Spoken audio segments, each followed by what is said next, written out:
or pulling all the water out of the varnish. Now, if I had if I'd given it a coat of clear glaze medium, oh, there I'm getting a little. It's probably because I had the dirty stuff in my brush. There. So you can play longer. And I was just going to say, if you'd let it set overnight, you probably wouldn't get any pull at all.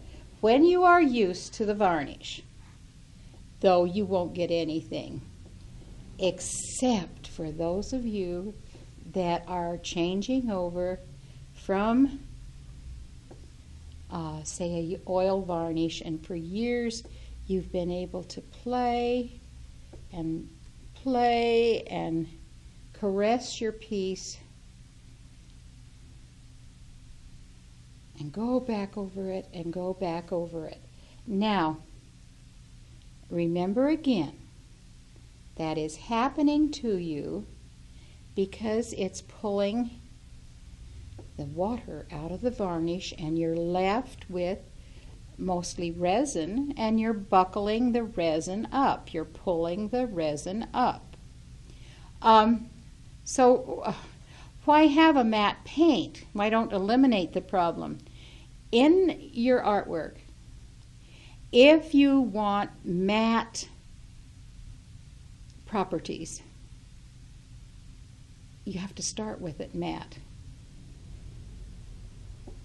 So we have a lot of artists who like to work with the matteness of the paint, and so if they love that about the paint, that's what you have. Now, this is a little bit dampish. I probably would be better to wait about 10 more minutes, but I'm very used to it. Why then even consider this varnish?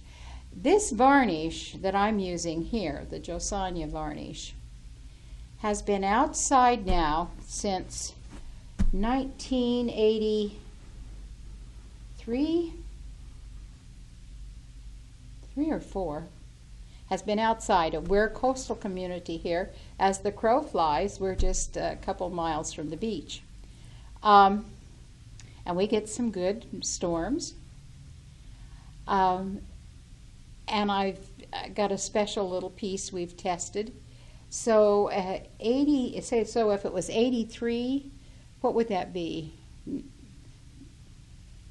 93, 203, 25 years, give or take a few months. It's been outside and it is in perfect condition. That, up until that time, the best we'd had with any varnish, including polyurethanes, was about 3.5, 4 years. This is still in perfect condition. It's been used on bar tops, stairways, hallways. About the same time, still perfect condition. So it's a very, very good varnish. And how long is it going to last? I don't know. All I can tell you, it is still going strong. So indoors or out. Now, there are some things that we should talk about. Different areas of the country, different climate conditions. It's best if you varnish the piece in the cool of the morning, but not the cold of the morning. Normal room temperature.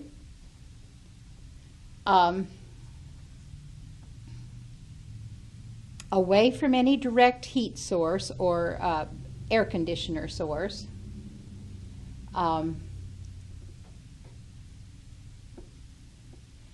If it is hot and very dry, and you know dryness can be in the winter in some of your very cold states, I would thin the paint with water. Now I know on the bottle it says flow medium. Yes, you may thin it with flow medium. I want a little varnish in here.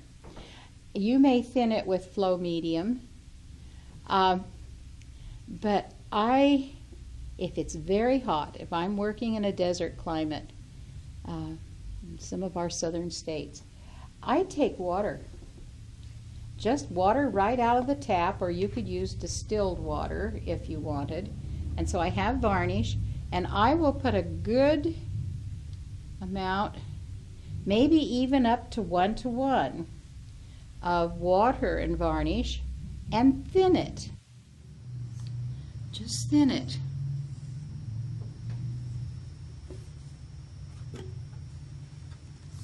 Let's take a new surface.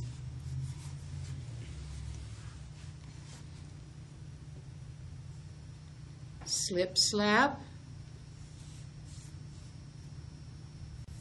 Smooth with the wood grain. Slip slap.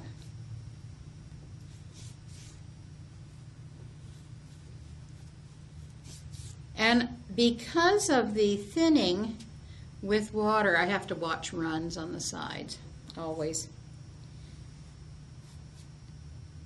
I don't even have any pull or drag.